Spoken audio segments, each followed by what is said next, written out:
Assalamualaikum warahmatullahi wabarakatuh. Apa khabar murid-murid? Ustazah doakan murid-murid sihat sejahtera di samping keluarga yang tersayang. Baik, hari ini kita akan belajar pendidikan Islam iaitu sambung belajar sirah iaitu tentang sifat tabligh Nabi Muhammad sallallahu alaihi wasallam. Sifat tabligh Nabi Muhammad sallallahu alaihi wasallam ya, sifat tabligh. Tabligh bermaksud menyampaikan, iaitu Nabi menyampaikan dakwah kepada manusia, umatnya untuk mengikuti dakwah yang sebenar, iaitu Islam lah. Agama yang sebenar, agama Islam. Jadi Nabi menyampaikan, ya, banyak cabaran-cabaran yang Nabi terima ketika menyampaikan dakwah tentang agama Islam, tentang Islam kepada hambanya, kepada umatnya. Maaf. Kami adalah umat Nabi Muhammad SAW. Dakwah tu telah sampai pada hari ni. Kita telah sampai dakwah Nabi Muhammad tu kan. Jadi agama yang sebenar adalah agama Islam lah. Dakwah yang Nabi bawa adalah dakwah agama Islam yang sebenar. Jadi Ustazah nak murid-murid beri perhatiannya. Pelbagai cara penyampaian Nabi tentang Islam kepada umat dia. Kita tengok dulu yang pertama iaitu dakwah secara rahsia. Bagaimana Nabi menyampaikan ajaran agama Islam secara rahsia. Nabi Muhammad SAW memulakan dakwah kepada orang yang rapat dengan baginda setelah diperintahkan Allah Subhanahu Wa Taala. Jadi pada awalnya Nabi dia memberi dakwah iaitu memberi ajaran agama Islam secara rahsia kepada kenalan rapat-rapat dahulu. Contohnya seperti Khadijah binti Khuwailid, Abu Bakar As-Siddiq. Khadijah ni siapa? Khadijah ni adalah isteri Nabi. Abu Bakar As-Siddiq ni adalah sahabat Nabi. Ali bin Abi Talib, sepupu Nabi, dan Zaid bin Harithah memeluk agama Islam lah. Jadi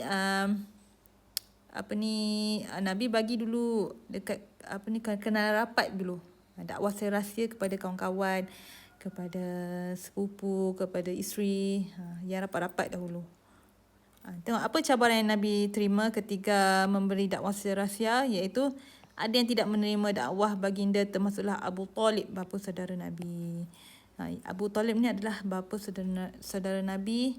Walaupun Nabi telah berdakwah kepada Abu Talib, tapi Abu Talib tidak menerima dakwah baginda lah.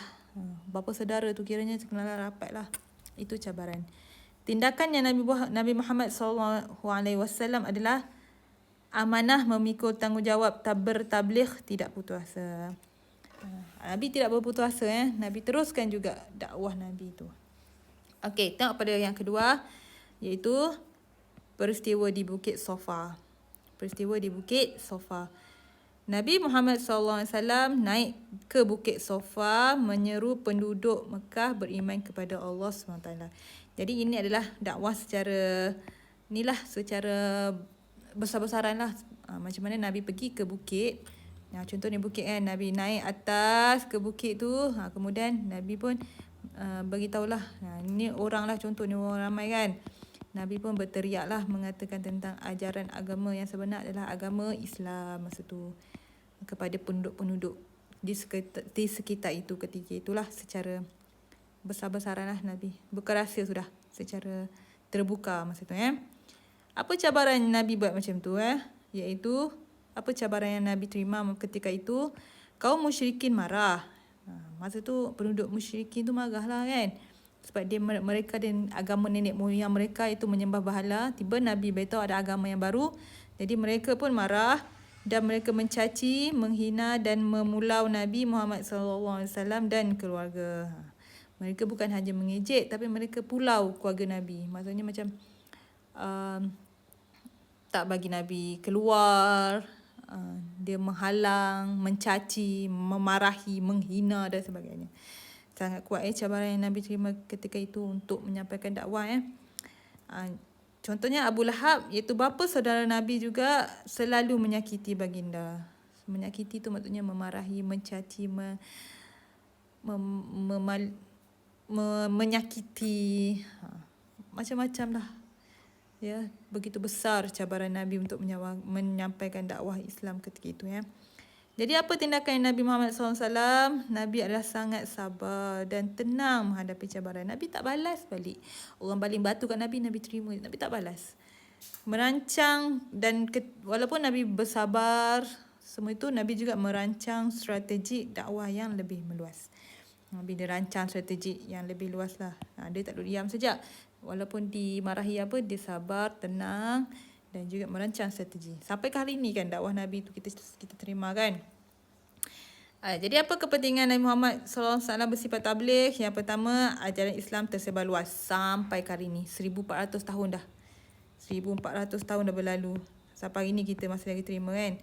Jadi yang kedua, semakin banyak meninggalkan penyembahan berhala. Orang yang penduduk ketika itu pun bila dapat tahu Nabi ajaran agama Islam yang dibawa oleh Nabi Muhammad ni adalah benar, jadi mereka pun meninggalkan penyembahan berhala nenek moyang mereka itu ya. Okey, seterusnya kita pergi kepada bagaimana Nabi menyebarkan dakwah di Taif, peristiwa di Taif ya. Jadi masa tu Nabi telah kehilangan orang yang dia sayang, contohnya seperti Abu Talib tadi, bapa saudaranya, dan juga isterinya Sayyidatuna Khadijah. Nabi pun pergi ke Taif untuk menyampaikan dakwah ya. Semasa di Taif, baginda berdakwah menyampaikan ajaran Islam. Jadi apa orang Taif ni buat? Dia terima ke ajaran Nabi tu? Tak, mereka tak terima, malah diejek, dihina dan dilontar batu sehingga cedera dan berdarah. Sehingga Nabi cedera dan berdarah, dilontarkan batu. Sedih kan? Memang cabaran Nabi dakwah tu sangat dahsyatlah ketika itu ya. Bahkan mereka bukan menerima Nabi ketika itu, mereka mengejek Nabi, melontar batu hingga berdarah ya. Sehingga berdarah, cedera Nabi tu. Apa tindakan Nabi? Walaupun diejek, dihina, dipukul tu, apa tindakannya? Nabi menjadi semakin cekal, berdakwah dan tidak membalas dengan kekerasan. Nabi ni Allahumma salli ala sayyidina Muhammad sangat sabar. Allahumma salli ala sayyidina Muhammad sangat sabar. Susah nak jumpa orang yang sangat sabar. Memang na'udzubillah min zalik. Kesabaran Nabi tu Allah je lah yang tahu ya. Jadi walaupun diejek, contoh gambarnya walaupun dibaling batu apa semua, tapi Nabi tetap sabar, tak membalas dengan kekerasan, tak marah mereka. Nabi teruskan juga berdakwah ya. Sampai ke hari ini ya.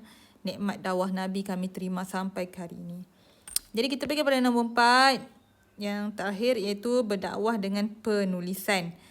Nabi juga berdakwah dengan penulisan. Nabi mengutus surat, bukan Nabi yang tulis, maksudnya ada sahabat yang tulis.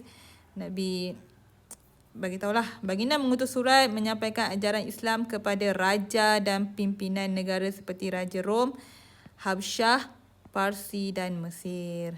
Dakwah ni bukan hanya dari perkataan cakap saja, penulisan juga boleh dikategorikan sebagai dakwah. Apa cabarannya? Sebahagian besar menolak dan menentang ajaran Islam, ada yang mengancam memerangi umat Islam. Macam-macamlah cabaran, walaupun bagaimanapun tugas dakwah diteruskan dan negara Madinah diperkukuh. Walaupun ada ancaman semua, cabaran, Nabi Muhammad teruskan juga berdakwah ya, Nabi Muhammad sallallahu alaihi wasallam. Baik, kita tengok apa yang nombor 3 ni, apa dia punya tu. Akhlak mulia diamalkan dalam kehidupan. Walaupun dihedik, dicaci, dihina, Nabi tetap sabar. Ya Allah, Allahumma salli ala Muhammad. Sangat hebat kesabaran Nabi tu ya Allah. Ya. Dan yang keempat, amalan jahiliah seperti menilik nasib dihapuskan. Jadi amalan penyembahan berhala semua tu tak adalah kalau bila orang sudah beriman kepada Allah dan beriman kepada Allah, mengetahui Allah tu adalah Tuhan, mereka pun meninggalkan berhala, lepas tu menilik nasib, sebagainya lah. Jadi rumusan, kita sebagai umat Nabi Muhammad SAW hendaklah meneruskan tugas dakwah agar ajaran Islam terus tersebar dan dapat diamalkan. Jadi kami sekarang ni, kita semua ni adalah orang kata apa, dah tahu tentang dakwah Nabi, jadi kami kena teruskan berdakwah. Jika kami ada kawan-kawan yang bukan beragama Islam, kita cuba cakap dengan dia, cerita, slow talk, cakap baik-baik tentang indahnya agama Islam ini ya. Jadi murid-murid, Ustazah, sampai sini saja pembelajaran kita pada hari ini. Jika murid-murid ada soalan, tak faham nak tahu lagi cerita tentang ini, boleh tanya Ustazah ya. Jadi Assalamualaikum warahmatullahi wabarakatuh.